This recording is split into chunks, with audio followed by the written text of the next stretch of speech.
In general इन्व्हेस्टमेंटच्या बाबतीत आता सगळ्या पोरांना कमवायच्या आधी इन्व्हेस्टमेंट हा प्रकार आता इंटरनेटवर ट्रेंडिंगला आलाय. ह्याच्यामध्ये सगळा तरुण वर्ग आता जास्त इंटरेस्टेड आहे. अच्छा, आर्थिक गुरु म्हणजे थोडक्यात. स्टॉक मार्केट आहे, क्रिप्टो करन्सी आहे.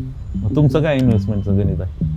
मी एवढं काय म्हणजे इतका विचार करावा एवढं मोठं इन्व्हेस्टमेंट माझं नाही ते. आपलं सोपं गणित आहे. 2 आले तर 1 खर्चा, उरलेल्यातलं अर्ध ठेवा, अर्ध परत भविष्यासाठी काहीतरी करा. बिटकॉइन काय ते कळत तुम्ही एवढे बिटकॉइनचं नेमकं करायचं काय तेच मला माहित नाही. आणि बिटकॉइन मिळतात कुठं आणि खरंच माहित नाही तुम्हाला?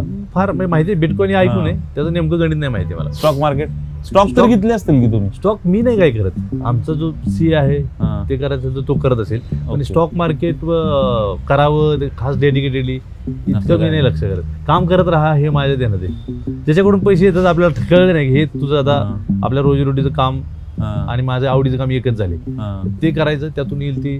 आणि आपण माझी जे म्हणतो ना इन्व्हेस्टमेंट काय, शेती घेतली ही माझी इन्व्हेस्टमेंट झाली. आता तुम्ही शेती घेतली? होय. कुठं? गावाकडंच. किती एकर आहे? 15. मग तुम्ही करता शेती?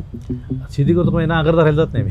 पण शेती आता आहे तर माझा भाऊ बघतो, आम्ही जातो कधी कधी. होय का? आणि तिथं आमचं वाटेकरी आहे. अरे, एक नंबर गोष्ट केली. मला पण स्वतःला तेवढंच वाटतं एक म्हणून सांगितली, बाकीचं काय खरं नाही. अरे नाही, खरंच लय भारी वाटलं मला तुम्ही शेतीबद्दल बोलले किंवा शेती घेतली म्हणजे तुम्ही. शेती म्हणजे लयच भारी झालं. असं म्हणजे तुम्ही ठरवलं होतं का आता घेतली? असं माझ्या मित्रांनी सांगितलं, आई मला म्हणायची शेती घे.